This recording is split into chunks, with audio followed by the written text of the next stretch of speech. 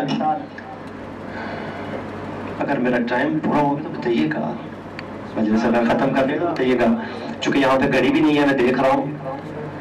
صلوات پڑھیے پر محمد وعلی محمد۔ عزیزوں، دوستوں اور بزرگوں، ایک مثال دو، پہلے بھی مثال بیان کر چکا ہوں، بعض نئے چہرے ہیں۔ دیکھیے جو بہترین مثال میرے ذہن میں آئی ہے، یہی جو آج کل انسان کی ہدایت بھی ہوتی ہے اور اس سے انسان گمراہ بھی ہوتا ہے، جسے موبائل کہتے ہیں۔ یہی موبائل، اس کو اگر دیکھا جائے تو ہمیں بہت کچھ سمجھ آتا ہے۔ یہی موبائل جب شروع میں آیا تھا نا، شروع میں میں اپنی بات کر رہا ہوں کہ جب سے ہم نے دیکھا ہے، شاید اس سے بھی پہلے تھا، لیکن ابھی جو زیادہ بازار میں آیا ہے، ایک چھوٹا سا موبائل ہوتا تھا نوکیا کا، اسے کہتے تھے پتہ نہیں 11-12 یا 12-13 یا 10-11 اس طرح کا۔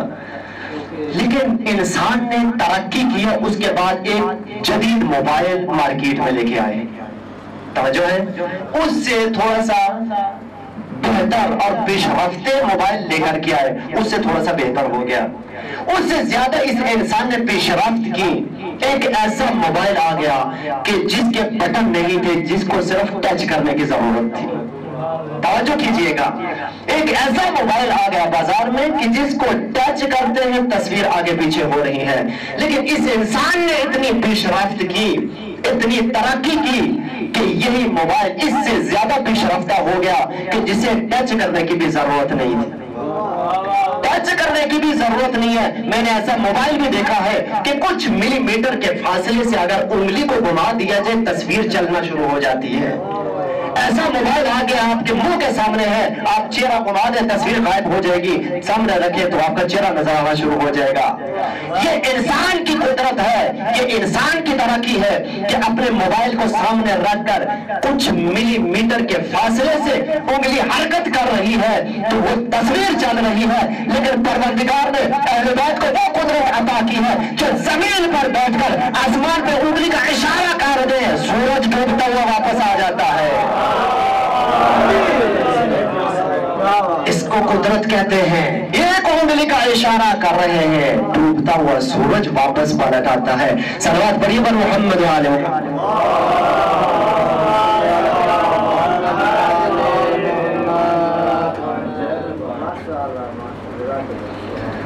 پروردگار نے ان کو بہت کچھ عطا کیا۔ یہ اہل بیت مظہر صفات پروردگار ہیں۔ یہ اہل بیت اس کائنات میں پروردگار کے آئینے ہیں جن میں پروردگار نظر آتا ہے۔ اگر خدا کو دیکھنا ہے، اہل بیت کو دیکھو، تمہیں خدا کی قدرت نظر آئے گی۔ سب کچھ پروردگار نے ان کو عطا کیا، اور جتنا پروردگار نے ان کو عطا کیا اتنے ہی بڑے امتحان ان سے لیے۔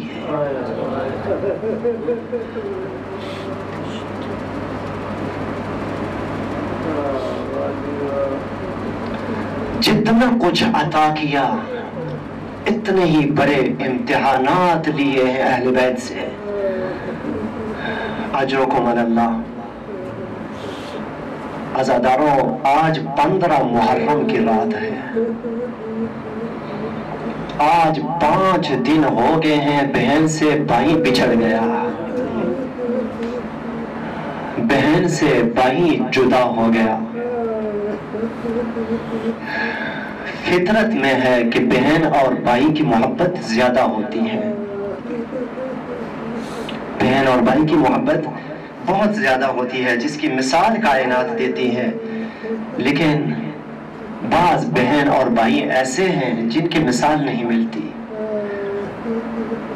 زینب اور حسین کی جو محبت تھی، میں نے اتنا بھی پڑھا ہے کہ بی بی کا بچپنا ہے،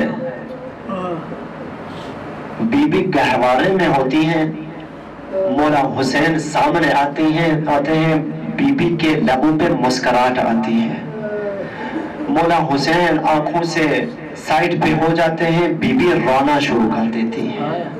یہ بچپن میں محبت کا یہ عالم تھا، لیکن یہی بی بی اور یہی آقا، یہی مولا جب بڑے ہوئے تو ان کی محبت میں اضافہ ہو گیا، اتنی زیادہ محبت آ گئی کہ جدائی برداشت نہ ہو سکی۔